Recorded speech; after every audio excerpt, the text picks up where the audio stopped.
Great. So I'm here as a linguist and as a quantitative person who works on evolutionary approaches to language change and some macro types of change over millennia, but also as someone who's interested in processes of semantic change and lexical replacement as they relate to the sorts of things we do with tree building and things like that. So my talk today is going to be fairly high level and conceptual in the sense that given that my work is not directly related to NLP for the most part, I wanted to look at how these evolutionary approaches allow us to model cognate evolution, semantic change, and so on, and to see the sorts of things that are going to be of interest to, at a kind of macro level, and those implications for the micro level. So this is how computational approaches to semantic change, particularly NLP and word embedding types of approaches, can benefit from having a very explicit model of language change of the sort that evolutionary models provide. Okay, so, and I'm going to bring up a number of issues that we can consider to better realize the potential of the methods we're working with. So I'm going to be somewhat critical, like our other plenary speaker this morning, but this criticism comes from a wanting to be as precise as possible and wanting to get the best out of what we're doing. Okay, so I'm going to start with a general view of language change, the sorts of models that are used implicitly in a lot of work on language change, then talk more explicitly about evolutionary models. Then I'm going to talk about lexical replacement models and implications of this for lexical replacement models, then a bit about implications, particularly for word embeddings, and then show you some work on stability as well, because of course the flip side of change is stability. Okay, so just a couple of preliminaries to make sure we're all on the same page. So, of course, as we know, all aspects of all languages are changing, at least to some extent, all the time. Humans have been speaking and signing for 100,000 years at least, possibly quite a bit longer. So there's been an awful lot of change that's happened in the history of human language. The vast majority of this change is not recorded. And when we focus on written records, we have to keep in mind that the written record is both geographically very sparse and also temporally very shallow. And this is particularly acute with the methods that require large amounts of data. So, for example, the Google 1010 corpora are, for 38 languages now. 38 languages is a tiny number of languages compared to the 7,000 languages we have in the world. So even though in some ways our data has got bigger with big data methods, data mining and so on, it's also got smaller in that the number of languages we can apply these methods to has actually contracted. This is illegible. This is meant to be illegible. This is the digital coverage of the 1010 corpora as categorized by language family. As you can see, the vast majority of the world's language families have no representation here. It's blown up to the languages, 38 languages in, 6 language families. 8 language families that are represented in the 1010 corpora. Korean, being an isolate with 2 languages, has 50% coverage, but even Indo-European, which contributes 25 of the 38 languages from the 1010 corpora, has less than 10% coverage of the number of languages listed in Glottolog. So this just gives you a bit of context for just how few of the world's languages are represented for work like this. And as someone who works on Australian Aboriginal languages, where the largest corpus is, I believe, 150,000 words or so at the moment, most of these methods are going to be unavailable to many, many language families. Does this matter? You could say, well, 38 languages is a pretty good sample, right? And here we've had, 17 languages, which is already a great deal more than many other conferences on historical work on language change. But I would argue, yes, this matters quite a lot, given that language families differ in grammar, they differ in lexicalization patterns, and these lexicalization patterns feature in our data in various ways, as I'm going to be showing. Cultures also differ in patterns of social interaction. These patterns of social interaction also shape change, so language change is not divorced from the language users, language processors. And also, as other work has shown, large industrialized languages tend to be more homogeneous with each other, even accounting for language families. So large languages with multiple millions of speakers have certain properties that make them more similar to each other than to other languages in the world. So if you take a sample of languages where you're looking at large languages and small languages, the variation within the large languages is usually almost always a subset of the variation of the sample as a whole. So by concentrating on just a few languages, we're limiting the generalizations that we can draw about human language in general. Okay, so with that preliminary, let's now think about just language change in general. What is language change? It's customary to think about language change in a number of different ways. This way, I think, has gained traction and been useful in kind of dividing the types of questions we can ask into questions about the what, questions about the how, and questions about the why. Okay, so first of all, the what sort of questions are what forms have changed, so we can identify differences at different periods and attribute at least some of those differences to change. We can use that data to think about how change works in the aggregate. So these are mode and tempo type changes about what sorts of things cause, what sorts of words are more likely to be borrowed, what types of vocabulary changes faster, what changes slower, how do category changes come about, those sorts of things. And then that's a different question from why does change work the way it does? So why is it that, say, nouns change faster than verbs or vice versa, depending on who you're talking to? Okay, and of course all of these questions inform each other. We can't have a theory of why language changes without having a theory of what changes, or without knowing what sorts of things change, or how it changed. But just because these questions are related doesn't mean they're not distinct questions as well. Okay, so the what of language change provides us with the observations. The why provides us with a theory that explains those observations, and the how provides us with a framework to structure those observations, to predict and evaluate implications for our theory. So, for example, a how question can distinguish between differences at two stages of two different corpora and tell us which of those differences are likely to be true temporal changes and which ones are likely to be simply differences in genre or something like that. That brings up my next point, that we have been using change and difference today as somewhat synonymous, and if you remember only one thing from my talk, I would like you to remember that change and difference are not the same thing. We, of course, know this intuitively, but at the same time, we're seeing over and over again the equation of identification of difference with identification of changes in a corpus, and that's simply not true. So differences between temporally different corpora have properties of synchronic corpora that make them different. Okay, so differences in authors, difference in dialect, difference in genre, difference in corpus size, and all of these are overlaid over actual change. So one thing I'm seeing in this work on word embeddings is a relative more formalization of change, or of ascribing differences to change rather than isolating the change from other types of corpus difference. So not necessarily noise necessarily, but just other types of effects in language, variation in language, which can also lead to change in the long term. Okay, so with this kind of preliminaries, let's now think about how change actually occurs on the ground in real life. Traditional historical linguistics has a model of change, actually a couple of models of change, and this is probably the one that's most familiar to the audience here. So the traditional view of language change is that we get an innovation in a language user, a speaker or a signer. We don't really model where this innovation comes from. This innovation spreads over time within a speech community, so within the realm of that speech community. Innovations spread at different rates through different communities and to different extents. Over time, this gives us dialects. So dialects are just the differential spread of innovations across different speech communities.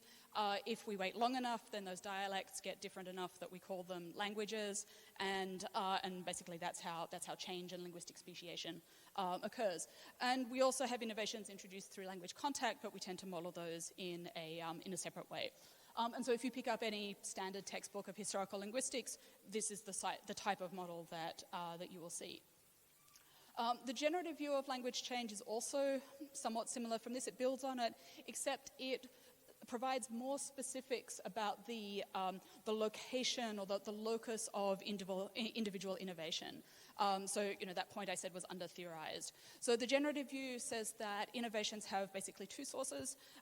They have innovations from children during acquisition, either through errors, which is an idea that goes ultimately back to Hermann Paul, or through induction. So, of course, children don't learn languages directly. They receive the outputs of grammars, and then they use that to induce the features of their own grammar, which then leads to their own production.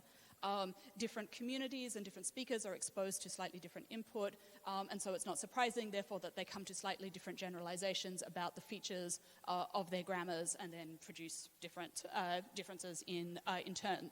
So under this model, we get difference through acquisition and grammar induction, and the change, then what we see as change, is reflected in the record as these generations age. Okay? So basically, it's kids driving acquisition. However, it's difficult to marry this sort of model with the model of variation in progress and change in progress through sociolinguistics literature. And by trying to bring these two fields together, we can see that there are numerous problems with the generative view as simplistically stated, as I schematized it just then. So first of all, the types of errors that children make are not the most common changes in language acquisitions. Kids do a pretty good job of acquiring adult systems, even if they can't produce it at the point at which they're acquiring it. So in phonology, for instance, the most common sound changes are not the most common changes not the most common errors that children make while they're learning. Secondly, kids don't have the social networks to propagate change. So if we're talking about a model where there's an innovation in children and then it spreads through the speech community, then we can't use the same networks to do that because children don't have the social networks that adults do. Moreover, changes proceed too fast for kids to be the driving force of language change. So, for example, we see changes in the history of the use of the word like over the course of a single generation, or at most 2 generations, far faster than it would, than if this change could be, far faster than if this change began at acquisition and then spread through generational changes. We also see things like age-graded variation, where you hit 40 and suddenly start talking like your parents, that sort of thing, or changes that proceed upward or downwards through communities as different cohorts acquire different features. And finally, it's difficult to reconcile these sorts of views of acquisition as led by children with repeat findings across the world in sociolinguistic literature that different social groups are leaders of change in different ways. So, for example, young women are consistently approximately half to a generation ahead of sound changes in progress. Okay. Another point on timescales of change in the generative view is, as we've seen today and in other work across historical linguistics, that we can study timescales of change in weeks, as in the case of Jacob Eisenstein's work on Twitter diffusion. We can look at years, decades, centuries, or millennia. And we tend to cluster all of these temporally stratified work as change, but if we're looking at the same sorts of processes at the level of weeks versus the level of millennia, language should be changing far too fast for us to be able to recover words over the course of 5 to 10,000 years. And so I think a question for us, both for this audience and for thinking more generally about language change, is whether the processes we identify at the level of weeks, years, or decades, whether these scale up across generations to centuries and millennia, because the results we're going to find for change in progress should map onto the large-scale changes that we see across languages and language families. But there's been a disconnect in the literature with how we look at these sorts of things. So with that, let me now turn to evolutionary models of language change. Since Darwin,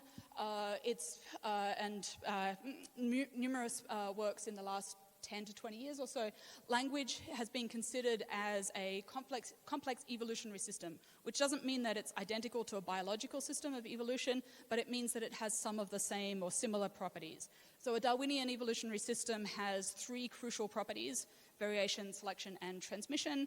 And so we assume that those sorts of features are present in language as well. So language has variation, those variants are under selection, and there is a process of transmission.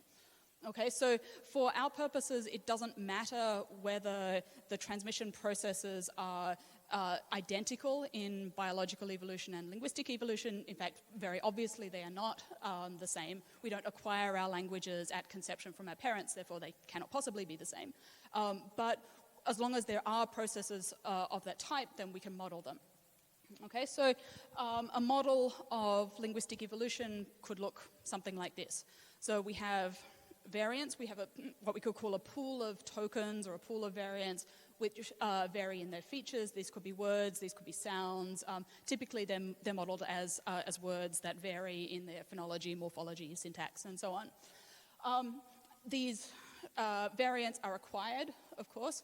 Children infer meaning and they extract generalizations from their input. They infer sound systems, they infer the lexicon and grammars of their languages. Now, some of these variants are under selection. So selection can be positive or negative. You could think of these as a bias or a filter that makes it more or less likely that various features will be passed on. These biases can be acquisition-based, so some things are more easy to acquire than others. They could be cognitive or physiological, so some sounds are easier to pronounce than others. Some sentences are easier to process than others, and so on. And they can also be social biases. So, of course, words have social meaning attached to them, which make them more or less likely to be transmitted in different circumstances. Okay, these filters, these selectional biases can be strong or they can be weak, and they're not absolute. Okay, so of course, all of these systems are probabilistic to a greater or lesser extent. There's also a substantial amount of linguistic variation which is not under selection and is just there as variation across time. Okay. Then, of course, we have a transmission mechanism. Under this model, variants are just transmitted through social interaction. So there's no acquisition here is not a transmission mechanism directly. It's a process by which a set of filters through which language passes through, whereby participants in a linguistic process are added to a speech community. Put it like that. Okay, so the transmission is the social interaction of forms over time, which allows us to have languages in speakers or signers' heads continue to change, albeit very slowly, over their lifespan. And the end result of all of this process is what we see as change propagated through the written or recorded record. Okay. So, as I mentioned, variation is a feature of language. It's physiological, psychological, and social, of course. So we have age-graded variation, gender, and so on. None of these are deterministic, but this is present to a great degree in all languages. But, of course, most work with embeddings treats languages as monolithic. So they abstract away from all of this variation in the user input to the embeddings, and we treat language as an invariant set of rules. So a word is a word is a word, and this word is, in its context, is the kind of encapsulated in fully in the minds of a speaker, which I'm going to come back to later on. Okay, so for, say, translation processes or for translation induction, this probably doesn't matter that much, but when we're studying, when the object of study is the variation itself and how that variation is realized as change over years, decades, millennia, and so on, this matters a lot. Okay, so this is for other take-home point. So any way that you can work the variation, say through sense differentiation or through characteristics of subcorpora and so on into NLP approaches is going to pay off in greater accuracy in modeling change. Okay. I've already talked, I think, about selection, so we can skip that slide. I just wanted to make an aside about selection, just a point that may clarify this. In the introduction to this workshop, the very first quote, in fact, is that human languages change over time, driven by the needs of adapting to ongoing sociocultural and technological development in the world and facilitating efficient communication. So these are good examples of potential selectional bias, but they're just two types of several positive and negative selectional biases. So when we're looking at selection or processes of natural selection as an evolutionary model for language change, we're not talking about a teleological drive for efficiency. We're talking about a number of different ways in which transmission may be facilitated or impeded. Okay, and because so many of these biases either contradict each other or more or less reinforce each other, there's no drive for efficiency in communication. Okay, and things that might be locally efficient might be globally inefficient, and vice versa. Okay, so just to wrap this up, as some of the consequences for studying change in an evolutionary framework like this is that we're not generalizing across a system, so we're not taking, say, English as monolithic. We're looking within a system for differences and how those differences play out in, say, proportion of variation selection over centuries and various timescales. Okay, so we're not looking at discrete and uniform entities at each point. So we must be able to distinguish between shifts in frequency and the spread of genuine innovations and the loss of features as well. Okay, let me just finally say one word about transmission before I move on to lexical replacement. So transmission, as I mentioned, is not just intergenerational, although that has been assumed for a great deal of historical linguistics. This is transition from any language user to any other language user. And this is really poorly formalized in both evolutionary linguistics and I think in linguistics more generally. So the subfields of linguistics which have focused a lot on these sorts of transmission processes have tended to be the less formally minded areas of linguistics, like cultural anthropology and sociolinguistics and so on. So it's very difficult to adapt those models into a more formal mathematical process for, say, studying evolutionary linguistics. And this is an area which I think could benefit from a great deal of work. Okay, so just to summarize, evolutionary linguistics provides us with a framework against which we can test our hypotheses of the how, the what, and the why of change, just beyond the identification of differences. So differences and change are not the same thing, and this allows us a way to figure some of that out. Okay, so with that, let me now move into considering semantics more specifically and talk about an evolutionary model of semantic change and its implications. Okay, so first of all, some definitions. So we can think of the lexicon, first of all, and think of the lexicon as a set of mappings between forms, meanings, and the world. So we have the world out there. We have to lexicalize it in various ways, and we have a set of concepts which get mapped onto a lexicon by individuals as they acquire language and as they continue to use it throughout their lifespan.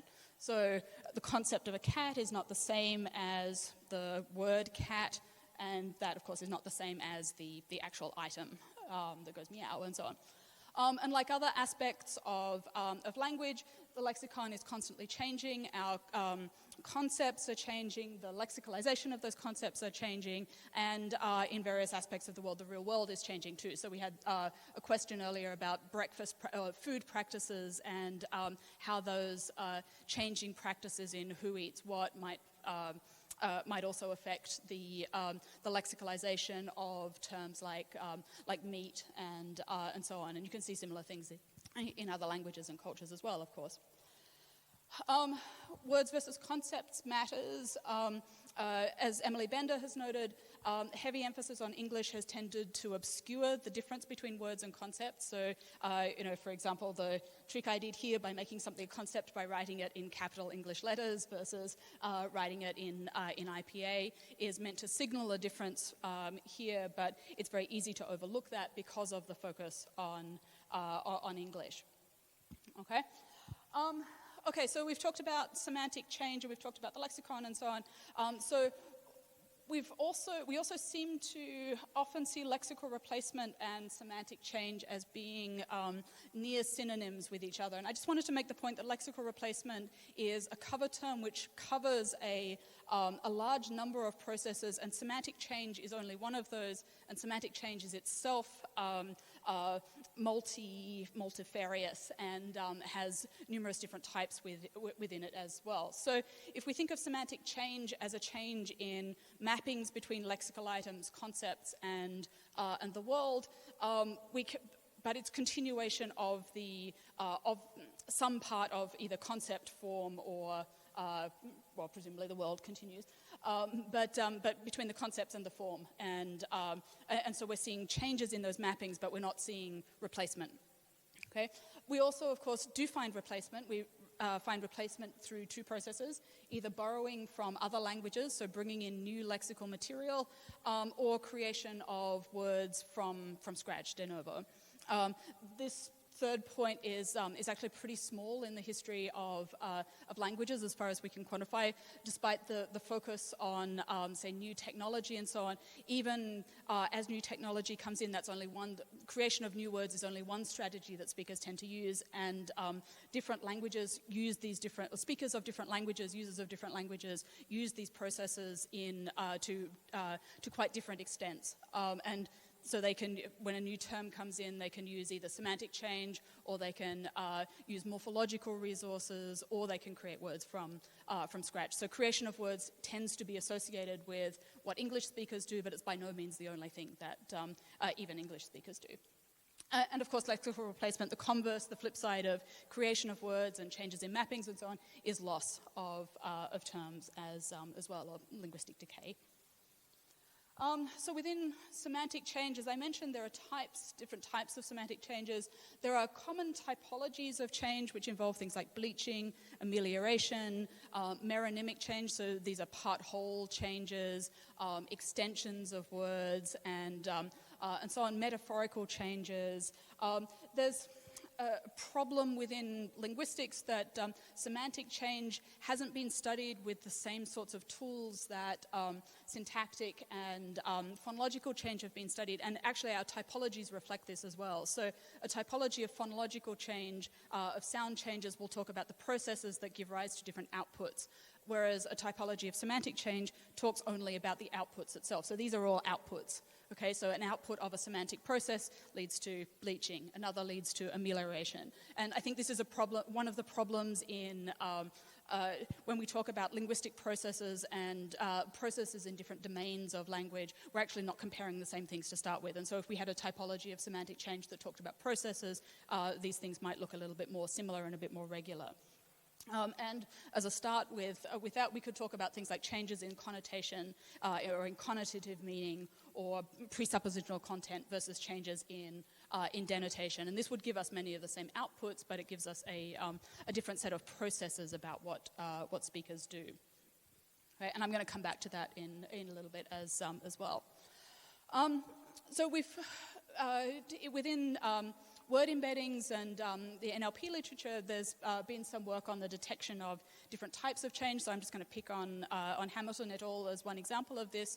And they've shown, for example, that you can recover different types of semantic change, that nouns are more likely to undergo certain types of changes compared to verbs. In particular, nouns are more likely to undergo irregular cultural shifts, so expansion due to new technological innovations and so on, whereas verbs are more likely to show regular processes of change, such as drift. And I'm using this paper as an example of why it's really important to look beyond a single language or a single group of languages and think about things like how the typology of the language matters for the lexicon. So in this particular case, a noun versus verb distinction. So from this, they conclude that verbs are more stable than nouns because nouns have more irregular changes.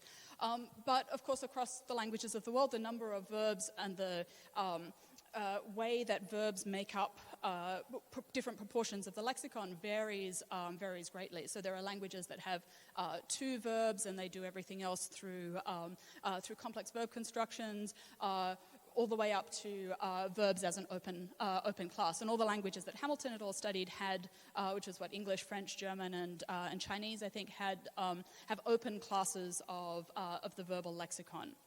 Okay, so the openness of the class affects things like the functional load. So if you have a verb system of 100 verbs, the relative functional load of each of your verb is correspondingly higher. It affects patterns of polysemy. So there's a great range of polysemy in verbs across English and German. In a 100 verb system or a 50 verb system, basically all verbs are polysemous to a greater or less extent. And lexicalization patterns also differ as well. Yet these are the very factors that Hamilton et al. Showed were important for assessing the likelihood of change between nouns and verbs. So you can't just treat nouns and verbs as constant constructs and then say that these are universal features of particular categories when those categories themselves differ extensively from language to language. Okay. Another point I just want to make about technological innovation as well. So this has been a feature of Hamilton's work and others and so on. I just like to make the point that technological innovation is very salient to tech professionals, but it's actually a very small part of semantic change overall compared to, say, euphemistic changes, metaphorical extension, and changes like bleaching, amelioration, pejoration, and so on.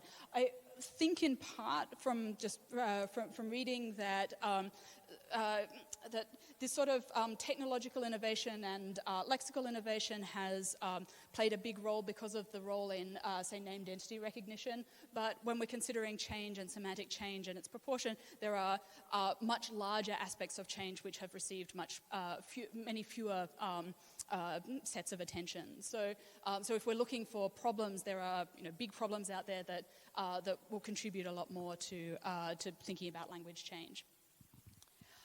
Let's talk a bit about modeling semantic change in an evolutionary framework. I'm going to go fairly quickly here because I want to get to other findings, and I'm slowing down a bit. But basically, semantic change can be modeled in an evolutionary framework, but it brings up a whole host of other questions as well. So first of all, variation. So of course, there's semantic variation. Some of it's under selection, some of it's not.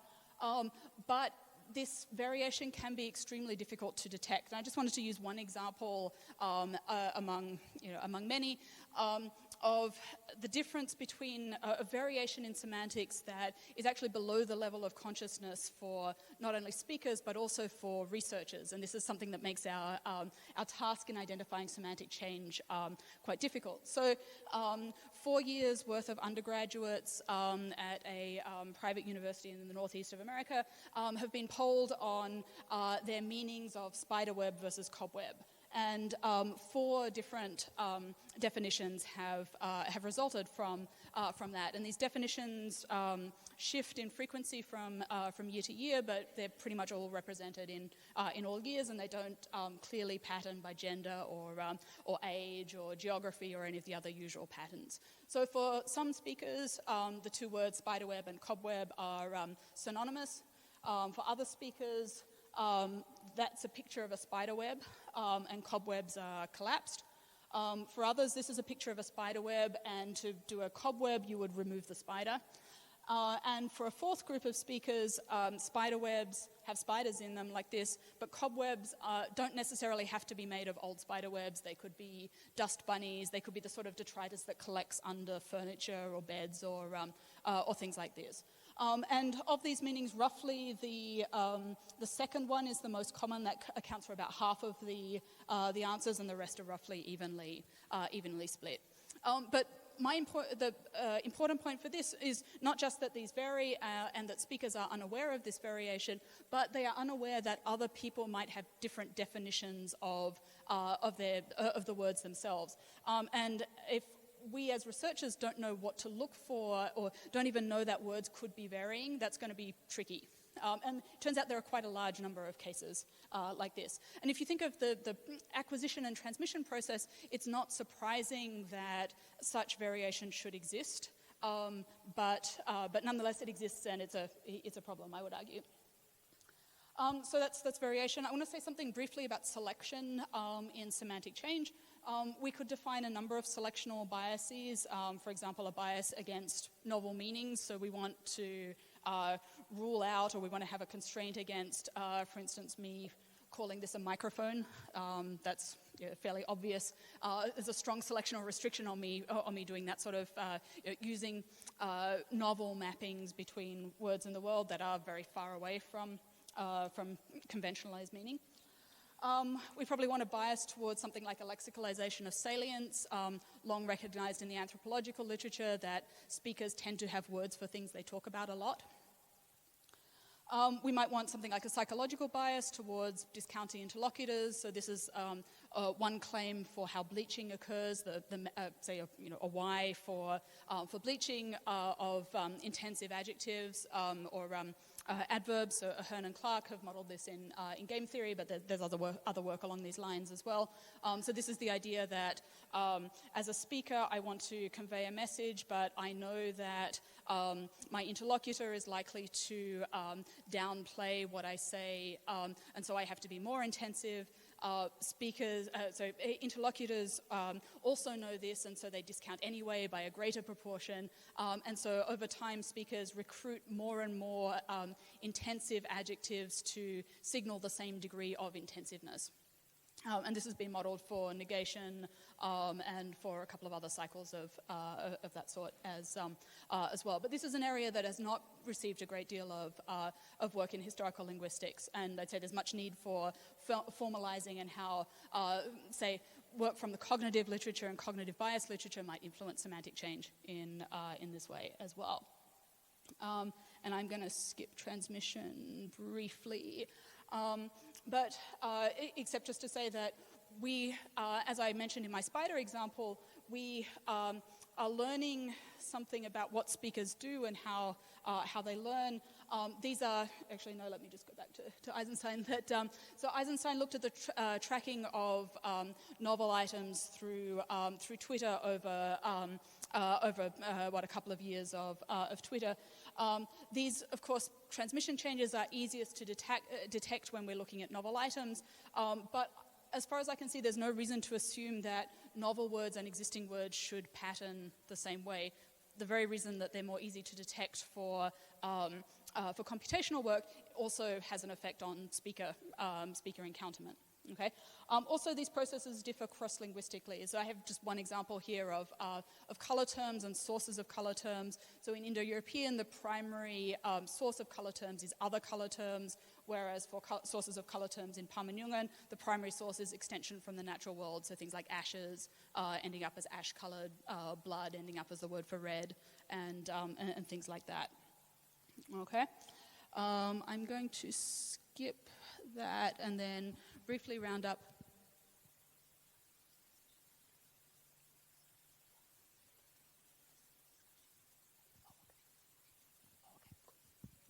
I've been given license to go over time. Thank you.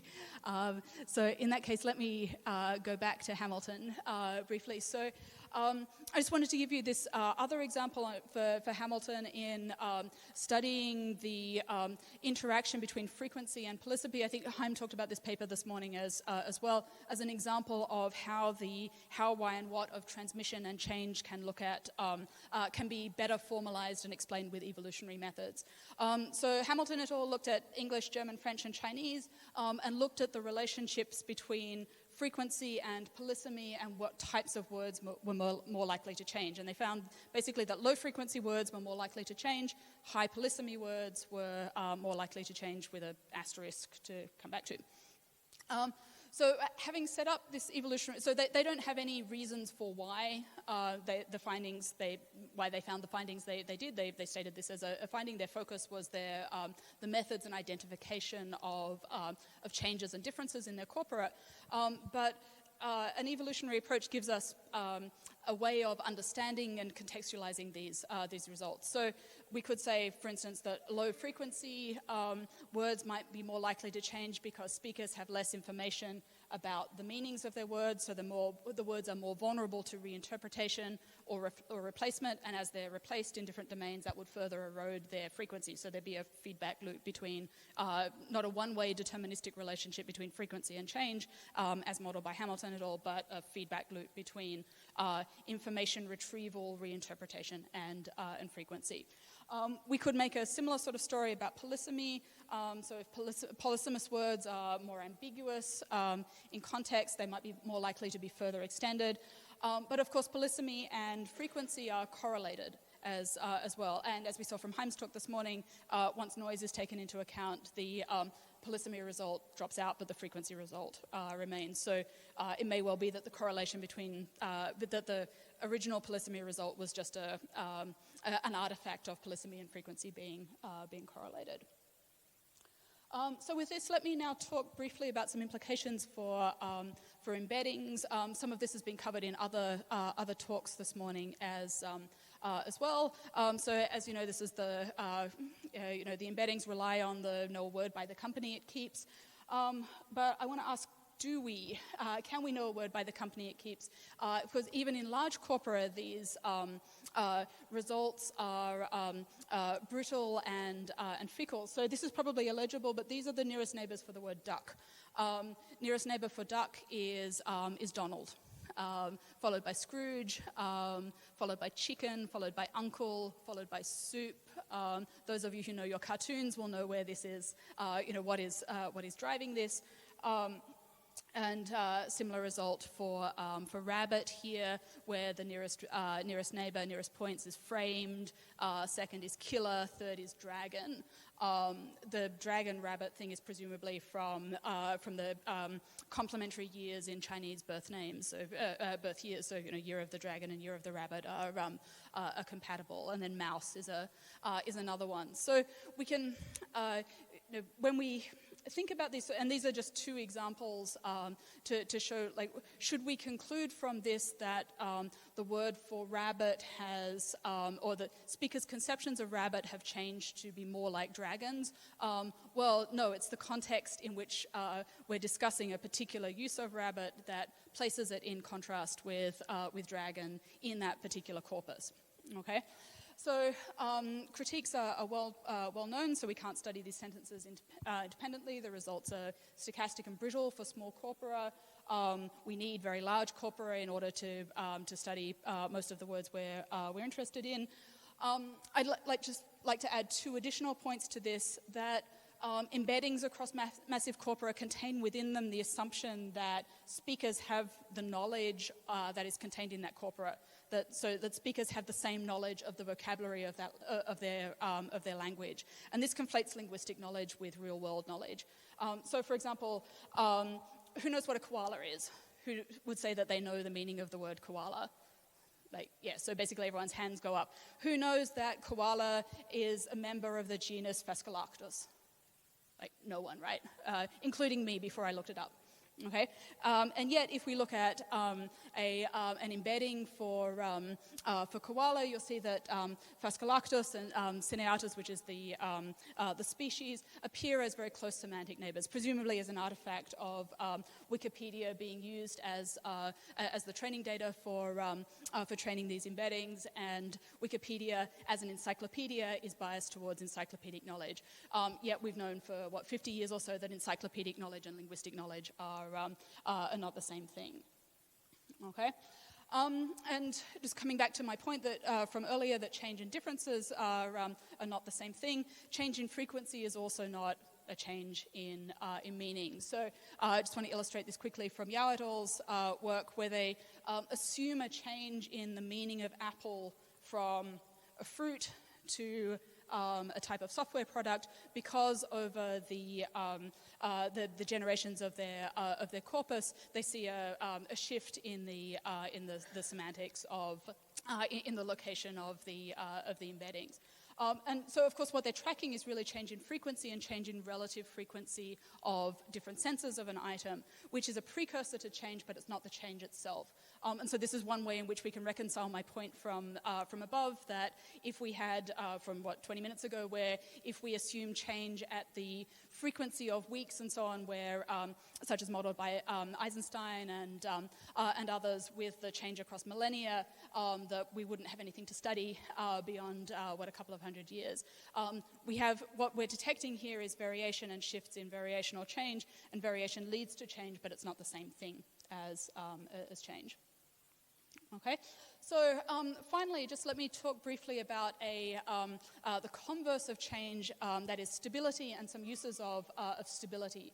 So I'm a phylogeneticist for the most part, and so I look at lexical models of cognate evolution to model lexical replacement across trees, to construct trees of families like Pama-Nyungan. And for the last 20 years or so, we've been doing this work with Bayesian methods, and all of these Bayesian methods for Bantu, for Pama-Nyungan, for Indo-European, and so on, make use of Swadesh lists. So they're a sample of convenience. They're easy to acquire, even for languages which have otherwise very few lexical resources, printed resources.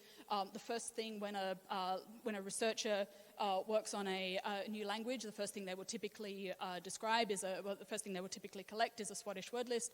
And so if you want very good coverage across a large phylogeny, then Swadesh lists are really useful. However, there's very little reason to assume that these are the most appropriate words for modeling deep relationships, or for modeling temporal relationships to reconstruct change over time, and so on. The Swadesh list is Morris Swadesh's idea about what would be good words to look at for the native languages of California. So it's not a principled choice of the lexicon given the lexical resources we have now. And so I just want to ask whether we can do better for this and pick words that have better stability for the types of questions we're interested in for phylogenetics. This is a test for Pama-Nyungan for one language family from Australia. I'm trying to do this with other language families as well. However, for the moment, there's a big coding bottleneck for this, because basically you have to code all the languages, all the words in the languages, and get the tree metrics in order to see which are the most appropriate, and that coding has to be done manually. So what I did here was I did a principal components analysis for the Swadesh vocabulary materials used for Pama-Nyungan. And I looked at various different measures. So things like the stability, maximum class size, the number of cognate classes. So this gives us a replacement rate across the tree. I looked at the D statistic, which is a measure of phylogenetic signal, so a measure of conformity to tree-like evolution. I also looked at the amount of missing data and the number of traced loans in the data as well.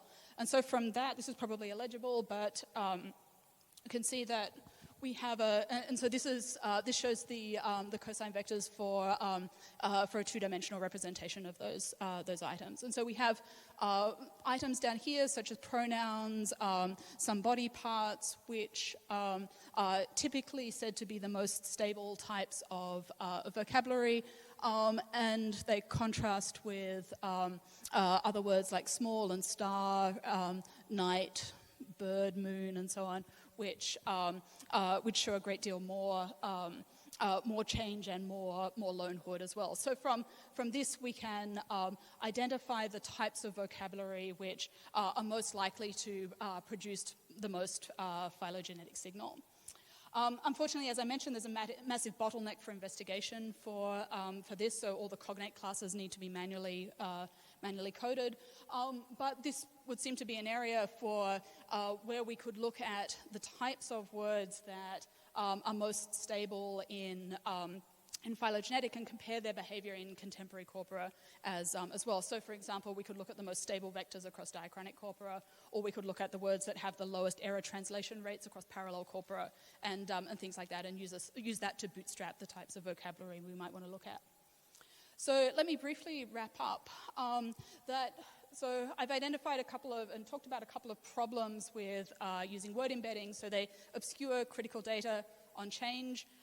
They look at a small slice of languages, and this matters for accuracy and coverage, as we've seen from other people at this workshop today have raised these points.